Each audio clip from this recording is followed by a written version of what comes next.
ئاگرەکە دیسان گەرم بوویەوە کەمێک پێش ئێستا ئیسرائیل جارێکی تر بە دەیان و سەدان موشک هێرشی کردەوە سەر چەند ناوچەیەکی ئێران لە تاران لە کرماشار لە پیرانشار لە بەندەر عەباس لە کۆمەڵێک شاری تر موشک بە ئاسمانەوە دەبینرێت بەڵام جیاواز لە دوێنێ یەکسەر لەو جێگایانە سیستەمی بەرگری ئێران کەوتوتە کار و بەشێک لەو موشکانەی ئیسرائیلی خستۆتە خوارەوە و هەروەها ئێران یەکسەر ئەوەی بڵاو کردەوە کە ئەمانیش لە چەند کاتژمێری داهاتوودا وەڵامێکی جەرگ بڕیان بۆ ئیسرائیل دەبێت و موشک بارانیان دەکەن.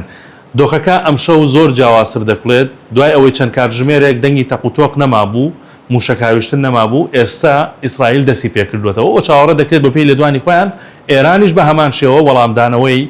بۆ ئیسرائیل هەبێت. لە هەرێمی کوردستانیش بەپێی ئەوەی کە پامنێرانمان چەند ڤیدیۆیەکی ئاسمانی ناوچە جیاوازەکانی هەرێمی کوردستانیان ناردووە لە کانی وەتمان لە گوندی تازەدەی نزیکی کەلار کە 5 دقەیەک لە کەلارەوە دوورە